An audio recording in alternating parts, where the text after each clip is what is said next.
ഷാനവാസ് കട്ട നെഗറ്റീവിലേക്ക് പോയിക്കൊണ്ടിരിക്കുകയാണ്. പ്രേക്ഷകർ എടുത്ത് ഒടുക്കും.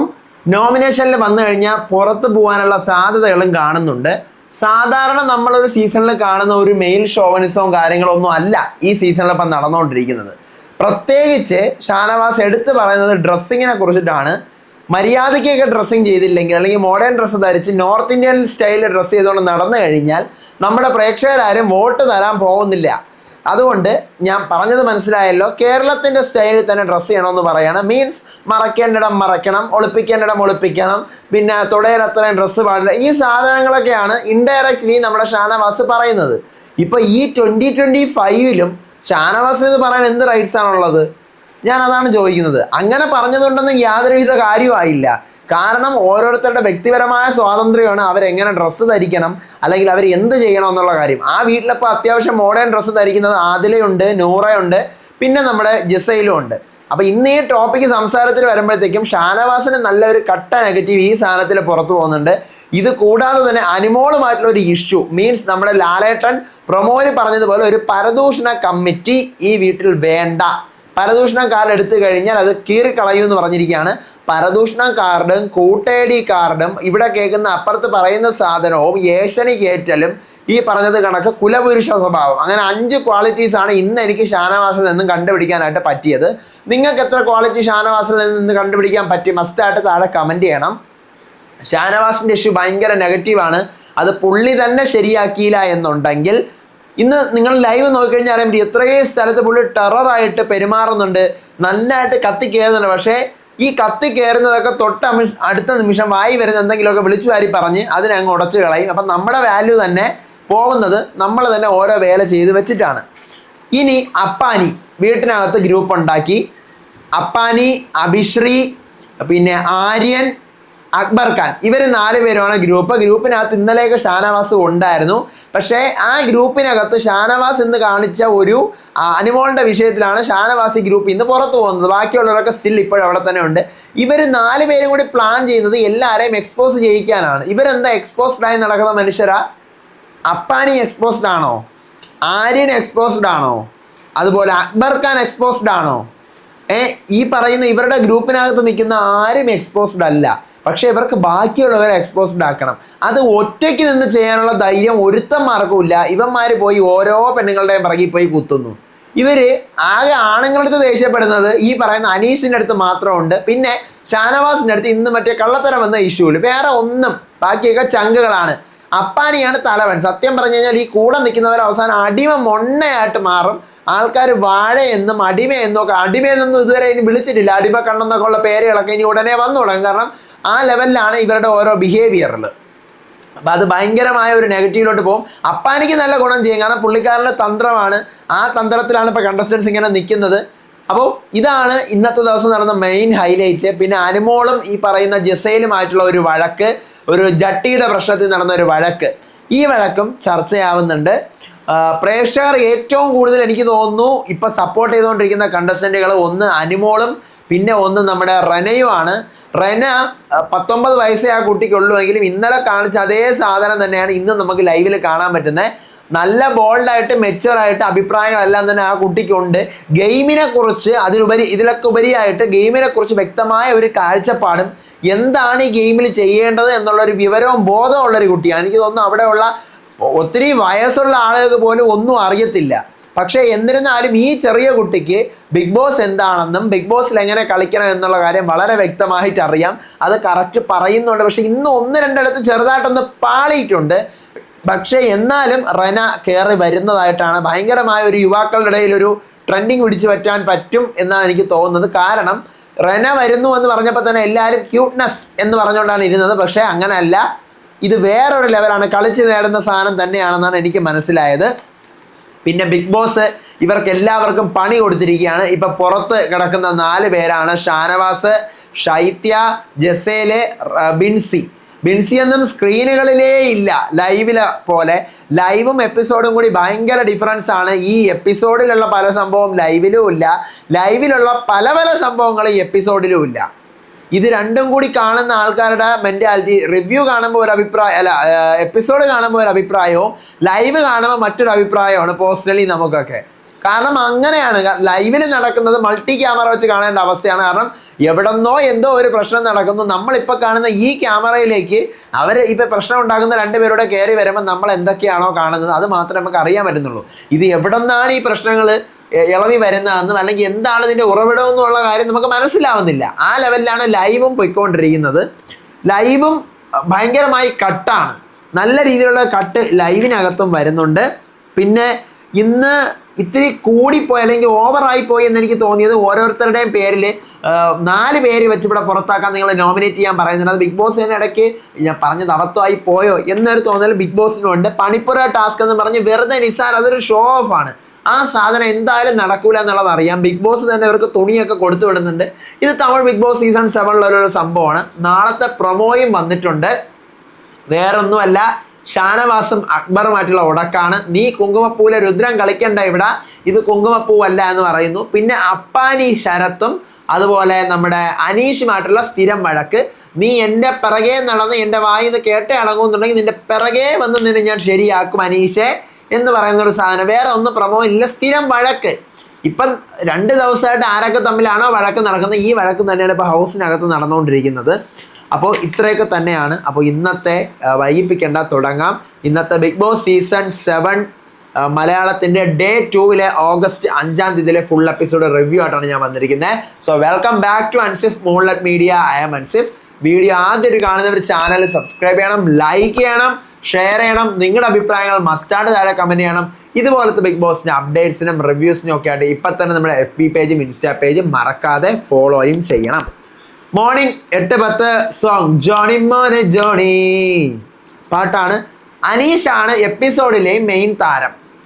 മോർണിംഗിൽ നടക്കുന്ന ഒരു സംഭവമുണ്ട്. അനീഷിൻ്റെ അടുത്ത് എല്ലാവരും ഗുഡ് മോർണിംഗ് പറയുന്നു. 1 മണിക്കൂറിന് ശേഷം അനീഷ് പോയി സുപ്രഭാതം പറയുന്നു. ഗുഡ് മോർണിംഗ് ഞാൻ പറയില്ല, എനിക്ക് വേണ്ടി നിങ്ങളെല്ലാവരും എന്ത് ചെയ്യണം, മലയാളം ബിഗ് ബോസ് ആണ്, സുപ്രഭാതം വേണം പറയാൻ. സുപ്രഭാതം ഒരു മോശം വേർഡ് ആണ് എന്നൊരു സാധനം ബാക്കി ആരും പറയുന്നില്ല. പക്ഷെ അനീഷ് ഇതിനെ വളച്ചൊടിച്ച് ആ ലെവലിലാക്കുന്നു. നിങ്ങൾ ശ്രദ്ധിച്ചു കഴിഞ്ഞാൽ അറിയാൻ പറ്റും. ഇന്നലെ ഡേ 1-ലും ഡേ 2-ലും അനീഷിൻ്റെ സ്ഥിരമായി കൊണ്ടുവന്ന ഒരു സ്ട്രാറ്റജി, നേരം വെളുത്തെങ്ങനെയെങ്കിലും തുടങ്ങുമ്പോൾ അനീഷിന് എന്തെങ്കിലും ഒരു സാധനം അവിടെ കൊടുക്കണം. അത് ലൈറ്റ് ഓൺ ആവുന്നതിന് മുന്നേ മെനിങ്ങാന്ന് ഡേ 1-ലും ഇന്നിപ്പോൾ ഡേ 2-ലും കൊടുത്തിട്ടുണ്ട്. ഇന്നത്തെ എപ്പിസോഡ് കാണുമ്പോൾ നമുക്ക് മനസ്സിലാവും ഡേ 3-ലും ലൈറ്റ് ഓൺ ആവുന്നതിന് മുന്നേ ഉള്ള ഒരു അടിക്കുള്ള സാധനങ്ങൾ ഈ പറയുന്ന അനീഷ് ഇട്ട് കൊടുക്കുന്നുണ്ട്. അങ്ങനെ സുപ്രഭാതത്തിൻ്റെ കേസിൽ അനുമോളും ബിന്നിയും നന്നായിട്ട് സംസാരിക്കുവാണ്. എന്തിനാണ് നിങ്ങൾ എന്തെങ്കിലും അഭിപ്രായം പറയുമ്പോൾ ഈ പറയുന്ന ചുറ്റിയോട്ടം, ഈ ചുറ്റിയോട്ടം ഒന്ന് നിർത്തിക്കഴിഞ്ഞാൽ നിങ്ങളെ കുറേ സംഭവങ്ങൾ കിട്ടുമെന്നുള്ള സാധനമാണ് പറയുന്നത്. അപ്പം മലയാള ഭാഷ പൊട്ടയാണോ? മലയാള ഭാഷ പൊട്ടത്തനമാണോ? അപ്പാനി, അതുപോലെ തന്നെ ഷാനവാസ്, അനു, ബിൻസി എല്ലാവരുടെ അടുത്തുമാണ് ചോദിക്കുന്നത്. മലയാളികളെ പിടിച്ച് നിർത്താൻ വേണ്ടി മലയാളം തന്നെയാണ് ഏറ്റവും വലിയ ഒരു തുറുപ്പ് ചീട്ട് എന്ന് കരുതിയാണ് അനീഷ് നിൽക്കുന്നതെങ്കിൽ അനീഷിന് തെറ്റി. കാരണം ഞാനുൾപ്പെടെ നിങ്ങളുൾപ്പെടെ നമ്മൾ അടങ്ങുന്ന മലയാള സമൂഹത്തിൽ നമ്മൾ യൂസ് ചെയ്യുന്ന ഓരോ സെൻറ്റൻസിനകത്തും എത്ര ഇംഗ്ലീഷ് വേർഡുകൾ ഉണ്ടെന്ന് നമുക്ക് തന്നെ അറിയാം. നിസ്സാരം നമ്മൾ നമ്മുടെ വീട്ടിൽ സ്വിച്ച് ഓൺ ആക്കുന്നതാണ് പറയുന്നത്. ഈ സ്വിച്ചിനൊരു മലയാളം വേർഡ് ഉണ്ട്. അപ്പം മലയാളികളെ വശീകരിക്കാൻ അല്ലെങ്കിൽ അവരുടെ വോട്ടുകൾ പിടിച്ചു പറ്റാനാണ് ഈ സാധനമെങ്കിൽ അത് നടക്കത്തില്ല. മാത്രമല്ല രജിത് കുമാറിൻ്റെയും ഡോക്ടർ റോബിൻ്റെയും ഒന്നും സ്ട്രാറ്റജികൾ ആൾക്കാർക്ക് ഇപ്പോൾ വേണ്ട. അതൊന്നും ആ കാലത്ത് നല്ലതായിരുന്നു. പക്ഷേ ഇന്ന് ഓരോ പ്രാവശ്യവും പുതിയ സാധനങ്ങൾ കാണാനാണ് പ്രേക്ഷകർ നോക്കിയിരിക്കുന്നത്. പുതുതായിട്ട് എന്തെങ്കിലും ഉണ്ടെങ്കിൽ അനീഷ് കൊടുക്കൂ.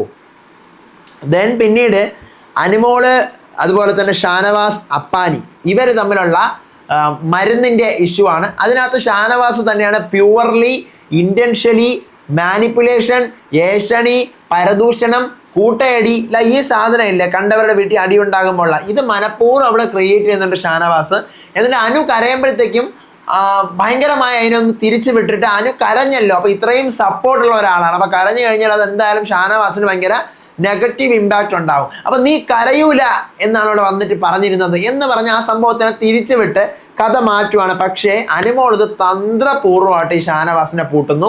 നിങ്ങളടുത്ത് ഞാൻ ആ സാധനം പറഞ്ഞു, നിങ്ങളടുത്ത് ഞാൻ പറഞ്ഞു അപ്പാന് ചേട്ടൻ്റെ തലവേദനയാണ്, അപ്പം അതുകൊണ്ട് എന്താ ഡോക്ടർ വരുമ്പോഴത്തേക്കും ഡോക്ടർമാർ എന്തെങ്കിലും മരുന്ന് അവർക്ക് കൊടുക്കണ്ടേ, അത് മാത്രമേ ഞാൻ പറഞ്ഞുള്ളൂ. പൈസയ്ക്ക് വേണ്ടിയാണ് ഡോക്ടർമാർ അവിടെ മരുന്ന് കൊടുക്കുന്നത് എന്ന് ഞാൻ പറഞ്ഞില്ല. എല്ലാവർക്കും പൈസ ആവശ്യമുണ്ട്. ഞാനിവിടെ വന്നതും പൈസയ്ക്ക് വേണ്ടി തന്നെയാണ്, ഇല്ലെന്ന് പറയുന്നില്ല എന്ന് അനുമോൾ വ്യക്തമായ സ്റ്റേറ്റ്മെൻറ്റ്. കുറേ നേരം കരയുന്നൊക്കെ ഉണ്ട്, എന്നിട്ട് വ്യക്തമായ സ്റ്റേറ്റ്മെൻറ്റ് അനുമോൾ കൊടുക്കുന്നുണ്ട്. ഷാനവാസിൻ്റെ ചീട്ട് കീറുന്നത് അവിടെ നിന്നാണ്. ഒന്നാമത് ഇന്നലെ ഒരു ബ്ലാക്ക് ഡോട്ട് ഈ പറയുന്ന കുലപുരുഷത്വം കാണിച്ച് നോമിനേറ്റ് ചെയ്തതിൽ വീണു. ഇന്നിപ്പോൾ രണ്ടാമത്തെ സാധനം അനുമോളെടുത്ത് പോയി ഈ മാനിപ്പുലേഷൻ ഏഷണി കാർഡ് ഈ സാധനത്തിലും വീണു. ഇനിയും ഉണ്ട് കേസുകൾ. അങ്ങനെ ഈ പറയുന്ന അപ്പാനിയും അക്ബറും അതോടുകൂടിയാണ് ഷാനവാസിന് എതിരെയായിട്ട് മാറുന്നതും. പിന്നീടാണ് ഇവരുടെ 5 അംഗ സംഘം 4 അംഗ സംഘമായിട്ട് മാറി ആര്യനും അഭിലാഷും അക്ബറും അപ്പാനി ശരത്തും അടങ്ങുന്ന ഗ്രൂപ്പായിട്ട് മാറിയത്. ഇല്ലെങ്കിൽ ഇവർ 5 ആണുങ്ങൾ നിന്നാണ് എല്ലാവരെയും ഭരിക്കുന്നത്. ഓക്കെ, മോർണിംഗ് ആക്ടിവിറ്റിയിൽ ബിഗ് ബോസ് ഈ സംഭവങ്ങളെ ഒന്നുകൂടെ റീക്രിയേറ്റ് ചെയ്യാൻ പറഞ്ഞു. അതിൻ്റെ അർത്ഥം എന്താണ് എന്ന് എനിക്ക് ഒരു പിടിയും കിട്ടിയില്ല. എന്തിനു വേണ്ടിയായിരിക്കും ബിഗ് ബോസ് റീക്രിയേറ്റ് ചെയ്യാൻ പറഞ്ഞു? അതിൻ്റെ പിന്നെ ഒരു ലക്ഷ്യം ഉണ്ടാവില്ല എന്ന് ഞാൻ പലതവണ ചിന്തിച്ചു നോക്കി. ബിഗ് ബോസിൻ്റെ ക്യാമറയിൽ നിന്ന് റെക്കോർഡായില്ലേ, അതുകൊണ്ടാണോ ഒന്നുകൂടെ പറഞ്ഞത്? അത്രയ്ക്ക് വരെ ഞാൻ ചിന്തിച്ചു നോക്കി, എന്നിട്ടും കിട്ടുന്നില്ല ഉത്തരം. പിന്നെ പടിപ്പുരയെന്ന് എങ്ങനെ വരുന്നുള്ളൂ. പണിപ്പുര ടാസ്ക് നമ്പർ 1, അതിനകത്ത് 2 നോമിനേഷൻ ഫ്രീ ആയിട്ടുള്ള ആൾക്കാർക്ക് മാത്രമേ പങ്കെടുക്കാൻ പറ്റുള്ളൂ. ഒബ്വിയസ്ലി ആദിലെ നൂറയും കൂടി ഇവർ സെലക്ട് ചെയ്തു. ആ സെലക്ട് ചെയ്യുമ്പോഴത്തേക്ക് ഇവർക്ക് 2 പേർക്കും ഹൗസിനുള്ളിൽ പോവാമല്ലോ. അപ്പോൾ ഈ സാധനങ്ങൾ എടുക്കാനായിട്ട് പോവാമല്ലോ.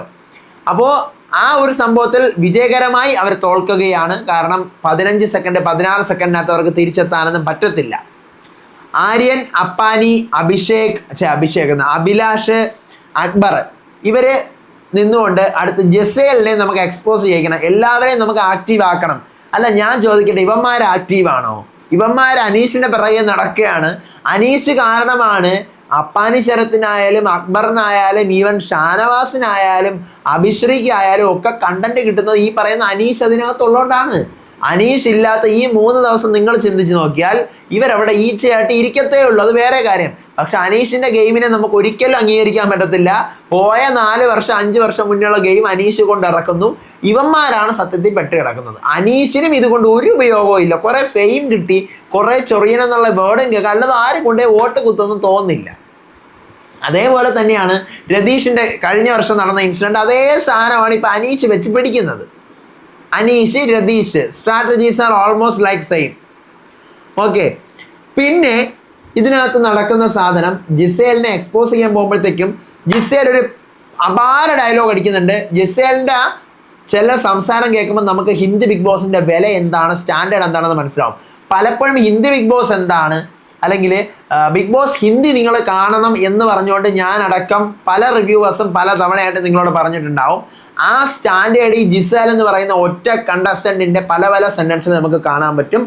കാരണം നിങ്ങളിവിടെ ഗെയിം കളിക്കുന്ന അപ്പാനി ശരത്ത് എല്ലാവരടുത്തും പറഞ്ഞു നടക്കുന്ന ഈ സാധനം ജിസേലിനെടുത്ത് ജിസേൽ പറഞ്ഞു, നീ എന്നെ പഠിപ്പിക്കല്ലേ, ഞാൻ നിന്നെക്കാൾ കൂടുതൽ എനിക്ക് ഗെയിം അറിയാം, കാരണം ഞാൻ ഹിന്ദി ബിഗ് ബോസിൽ പോയിട്ട് വന്നവളാണ് എന്നൊരു സാധനം ജിസേൽ കൊടുക്കുന്നുണ്ട്. അതോടൊപ്പം തന്നെ ജിസേലും അനുവായിട്ടുള്ള ഒരു ചൂലിൻ്റെ വിഷയവും വരുന്നുണ്ട്. ആ ചൂലിൻ്റെ വിഷയത്തിൽ ജിസേൽ പറയുന്ന കുറേ സാധനങ്ങൾ പ്രേക്ഷകർക്ക് കണക്റ്റ് ആവും. മീൻസ് ഒരു ചൂല് തറയിൽ തൂക്കുന്നതിൻ്റെ കേസിലാണ്. അപ്പോൾ ചൂല് പൊട്ടിപ്പോകും. നിനക്ക് തൂക്കാനും അറിയില്ല, വാരാനും അറിയില്ല, ചൂല് പൊട്ടിപ്പോകും. അപ്പോൾ ഇവിടെ മാറ്റിന് അനുയോജ്യമായിട്ടുള്ള ചൂലല്ല തന്നിരിക്കുന്നതെന്ന് അനു പറയുന്നു. മാറ്റിന് ഇവിടെ അനുയോജ്യമായത് വാക്യൂം ക്ലീനറാണ്. ആ വാക്യൂം ക്ലീനർ ബിഗ് ബോസ് തന്നിട്ടില്ലെങ്കിൽ അതിൻ്റെ പിറകിലൊരു സ്ട്രാറ്റജി ഉണ്ടെന്ന് മനസ്സിലാക്കാനുള്ള സാമാന്യ ബുദ്ധി ഇല്ലേ അനു എന്ന് ചോദിക്കുന്നുണ്ട് ഈ പറയുന്ന ജിസേൽ. സോ ഈ പുള്ളിക്കാരിക്ക് ബുദ്ധിയുണ്ട്, കാരണം ബിഗ് ബോസ് ഒരു തവണ പോയതാണല്ലോ. പിന്നെ അതിനുശേഷമാണ് ഷാനവാസ് വീണ്ടും എല്ലാം കഴിഞ്ഞ് വീണ്ടും കുലപുരുഷ ദിവസം 2 നേരെ എല്ലാവരും ഒരുങ്ങിക്കൊണ്ടല്ല ഡ്രസ്സൊക്കെ പറക്കി വെച്ചുകൊണ്ടിരിക്കുമ്പോഴത്തേക്കും നമ്മുടെ ജിസേലിൻ്റെ അടുത്ത് പറയുന്നു, വെൽ ഡ്രസ്സിങ് ചെയ്യണം ജിസേൽ. കാരണം എന്താണ്, കേരള ജനത കാണുന്നതാണ്, അവർ വോട്ട് കുത്തണമെങ്കിൽ ഇവിടെ നിൽക്കണമെങ്കിൽ മാനമര്യാദയ്ക്ക് ഇടണം. എന്താണ് ഈ മാനമര്യാദയ്ക്ക് എന്നുള്ള സാധനം ഷാനവാസ് ഉദ്ദേശിച്ചത്? അവർക്കില്ലാത്ത പ്രശ്നം, അവരുടെ ഡ്രസ്സ് കൊണ്ട് അവർക്ക് നേരിടേണ്ടി വരാവുന്ന പ്രശ്നങ്ങളെക്കുറിച്ച് അവർക്കറിയാമായിരിക്കുമല്ലോ. ഞാൻ ഒരിക്കലും ഷാനവാസിനെ ഓപ്പോസിറ്റ് പറയുന്ന ഒരു സാധനമല്ല. ജനറലി ഞാൻ ബിഗ് ബോസ് ഹൗസിൽ പോയി നിൽക്കുമ്പോൾ ഞാൻ തുണി ഉടുക്കുന്നതും തുണി ഉടുക്കാത്തതും അല്ലെങ്കിൽ കുറച്ച് മറയ്ക്കുന്നതും കൂടുതൽ മറയ്ക്കുന്നതും ഒക്കെ എൻ്റെ വിഷയങ്ങളാണ്.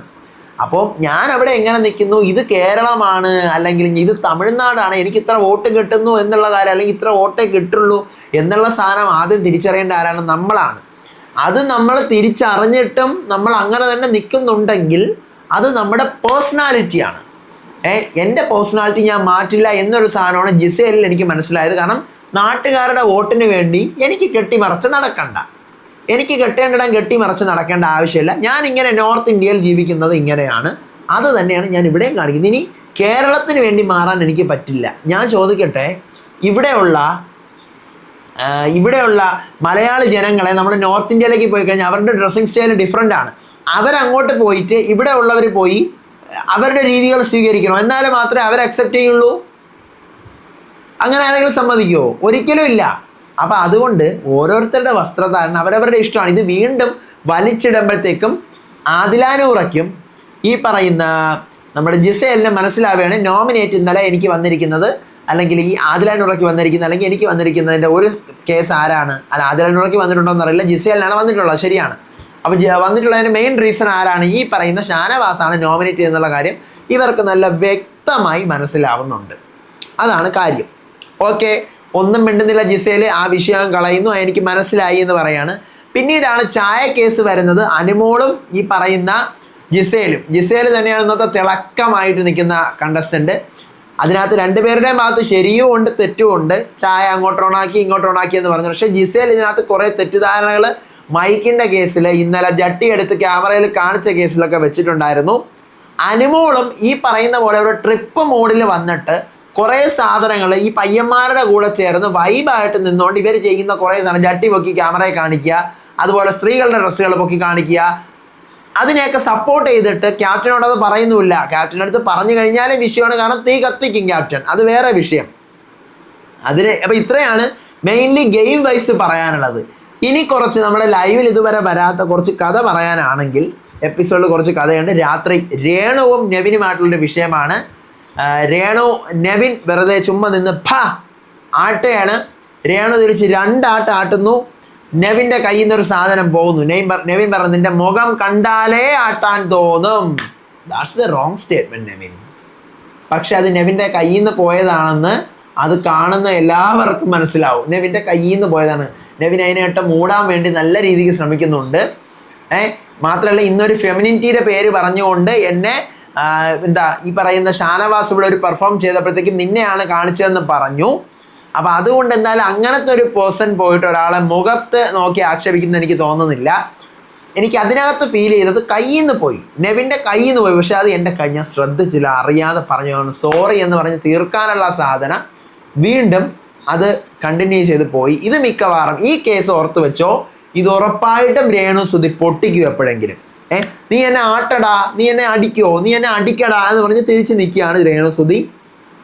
അതിനുശേഷമാണ് ബിഗ് ബോസിൻ്റെ അനൗൺസ്മെൻറ്റ് വീണ്ടും വരുന്നത്.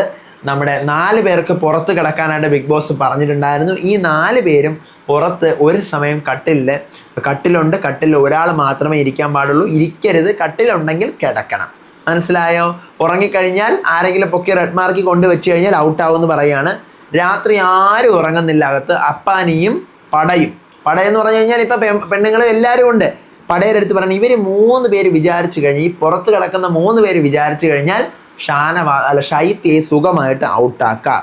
രാത്രി ഷാനവാസ് ഭയങ്കര ഉറക്കമാണ്. അപ്പാനി അങ്ങോട്ട് വരുന്നു, അപ്പാനിയെ വിളിച്ച് പെണ്ണുങ്ങളൊക്കെ ഉണർത്തുകയാണ്. അപ്പോൾ ഇവർ ആദ്യമേ തന്നെ ഷാനവാസ്, ഷൈത്യ, ബിൻസി, ജിസേൽ, ഇവർ 4 പേരും ഒരു മ്യൂച്വൽ അണ്ടർസ്റ്റാൻഡിങ്ങിന് എത്തുകയാണ്. നമ്മൾ അങ്ങോട്ടും ഇങ്ങോട്ടും ചതിക്കത്തില്ല, അപ്പോൾ ഇവിടെ ആരെങ്കിലും എന്തെങ്കിലും വരുന്നെങ്കിൽ പോലും നമ്മൾ അങ്ങോട്ടും ഇങ്ങോട്ടും ഹെൽപ്പ് ചെയ്യാം എന്നൊരു കണ്ടീഷനിലാണ് ഇവർ പോകുന്നത്. രാത്രി ബിഗ് ബോസ് ഇവരാരും കട്ടിലിൽ കിടക്കുന്നില്ല, ഇവരെല്ലാവരും മാറി ഇരിക്കണം. അപ്പോൾ ബിഗ് ബോസ് പറയണം, ഒരാളെങ്കിൽ ഇനി കട്ടിലിൽ കിടന്നിരിക്കണം. അങ്ങനെ പറയുമ്പോൾ പിന്നെ ബിൻസി കയറി കട്ടിലിൽ കിടക്കുവാണ്. ആദിലയും നൂറയും കൂടി രാത്രി എന്നുള്ള സംസാരമാണ്. നൂറ പറയുന്നത്, ആദില നീ ഇപ്പോൾ കുറച്ചുകൂടി ഒന്ന് ഡള്ളായിട്ടുണ്ട്, നിൻ്റെ സംസാരമൊന്നും പണ്ടത്തെ കോമഡികളൊന്നും നീ അങ്ങനെയൊന്നും പറയുന്നില്ല എന്നൊരു സാധനം പറയുന്നു. പിന്നീട് അക്ബർ, ആദില നൂറ, സരിക ഇവരൊക്കെ സംസാരിക്കുകയാണ്. നാളെ നമുക്ക് ഇവരെന്ത് ചെയ്യാം, മാനിപ്പുലേറ്റ് ചെയ്യാം.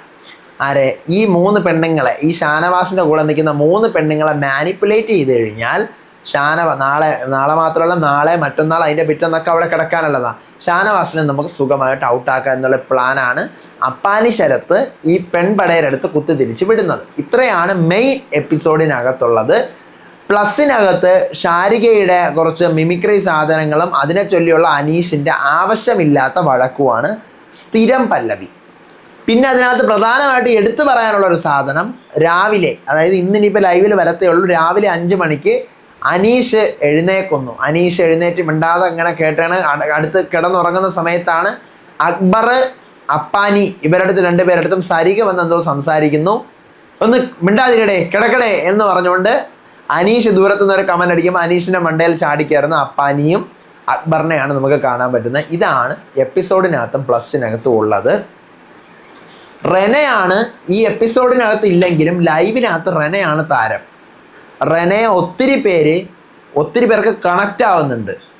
ഏജ് കുറവാണ്, അല്ലെങ്കിൽ അതിൻ്റെ ഒരു മെച്യൂരിറ്റി ഉണ്ട്, പിന്നെ കുറേ കാര്യങ്ങൾ പറയുന്നുണ്ട്. ബിഗ് ബോസ് എന്താണെന്ന് മനസ്സിലാക്കുന്നുണ്ട്. That's the first thing. അതാണ് റെനയുടെ കേസിൽ പറയാനുള്ളത്. അനീഷിൻ്റെ കേസിൽ അനീഷിന് സ്വന്തമായിട്ട് കുറച്ചും കൂടി ഒന്ന് കൺട്രോൾ ചെയ്ത് കഴിഞ്ഞാൽ മുന്നോട്ട് പോകാൻ പറ്റും. മീൻസ് അനീഷിൻ്റെ ഈ ഞാൻ ഇന്നലെ പറഞ്ഞതുപോലുള്ള ചുറ്റലുകൾ, പിന്നെ മിണ്ടാതിരിക്കലുകൾ, അതെല്ലാം ഒന്ന് മാറ്റിയിട്ട് എന്ത് വന്നു കഴിഞ്ഞാലും തിരിച്ച് മറുത്തൊരു ഡയലോഗ് പറയാനായിട്ട് പഠിച്ചു കഴിഞ്ഞാൽ അനീഷിന് അത് ഭയങ്കര ഗുണം ചെയ്യും. അനുമോളുടെ കേസിൽ അനുമോൾ ഇമോഷണലി പിടിച്ചു കഴിഞ്ഞാൽ ഓഡിയൻസ് സുഖമായിട്ട് വരും. ഇന്നിപ്പോൾ നമ്മളൊരു പോൾ ഇട്ടിട്ടുണ്ടായിരുന്നു, 2-3 ദിവസമായിട്ട് പോൾ ഇട്ടതിൽ 1,00,000 പേര് ആ പോളിൽ വോട്ട് ചെയ്തിട്ടുണ്ട്. നമ്മുടെ ചാനലിൽ ആദ്യമായിട്ട് എനിക്ക് 1,00,000 പേര് പോളിൽ വോട്ട് ചെയ്യുന്നത്. അതിനകത്ത് എനിക്ക് തോന്നുന്നു 70% ഓഡിയൻസും അനുവിൻ്റെ കൂടെയാണ്. അത്ര ഇപ്പം നിലവിൽ തന്നെ അത്രയും ഓഡിയൻസ് അനുവിൻ്റെ കൂടെയാണ്. Without any game, without any എന്താ പറയുക, ഒന്നുമില്ലാതെ. അപ്പോൾ അനു എന്തെങ്കിലും കൂടി ചെയ്ത് കഴിഞ്ഞാൽ ഉറപ്പായിട്ടും മുന്നോട്ട് പോകാൻ പറ്റുന്ന ഒരു കണ്ടസ്റ്റൻ്റ് ആയിരിക്കും. നമുക്കൊന്നും പ്രവചിക്കാൻ പറ്റില്ല, അത് ബിഗ് ബോസ് ആണ്. അപ്പോൾ ഇന്ന് രാത്രിയിലെ ലൈവ് അപ്ഡേറ്റ് മോർണിംഗ് ഞാൻ എന്തായാലും പറയില്ല. കാരണം ഇന്ന് നമ്മൾ എപ്പിസോഡിൽ ആ സാധനം കണ്ടു. അതിനകത്ത് വലിയ മാറ്റമൊന്നും വരാൻ പോകുന്നില്ല. ലൈവ് രാത്രിയാണ്. ഉറക്കം കളഞ്ഞിരുന്നു കഴിഞ്ഞാൽ നാളത്തെ റിവ്യൂ കൂടെ ചെയ്യാൻ പറ്റത്തില്ല. സാധാരണ 1 മണി 2 മണി വരെയൊക്കെ ആണെങ്കിൽ ഞാൻ നോക്കിയിരിക്കും. ഇന്നിന് ഉറക്കം ഇല്ല, അവരാരുമേ ഉറങ്ങുന്നില്ല. ഈ പറഞ്ഞ കണക്ക് അവിടെ കാവൽ കിടക്കുവാണ്. അപ്പോൾ ഇനി നാളെ രാവിലെ 5 മണിക്ക് നടക്കുന്ന ഒരു അടിയുണ്ട്. അപ്പോൾ അതിൻ്റെ സംഭവങ്ങളും വിവരങ്ങളും വിശേഷങ്ങളും ഒക്കെ ആയിട്ട് ഞാൻ നാളത്തെ ലൈവ് അപ്ഡേറ്റും റിവ്യൂ ഒക്കെ ആയിട്ട് വരാം. നമ്മുടെ പുതിയ മോഡൽ റിവ്യൂ മീൻസ് എപ്പിസോഡിൻ്റെ കഥ പറയാതെ എപ്പിസോഡ് കണ്ടവർക്ക് എന്താണ് അതിനകത്ത് നിന്ന് നമുക്ക് പറഞ്ഞു കൊടുക്കാൻ പറ്റുന്ന ഒരു ബിഗ് ബോസ് ലെവൽ റിവ്യൂ. അതാണ് ഞാനിപ്പോൾ ഉദ്ദേശിച്ചുകൊണ്ട് ഇങ്ങനെ ഇടുന്നത്.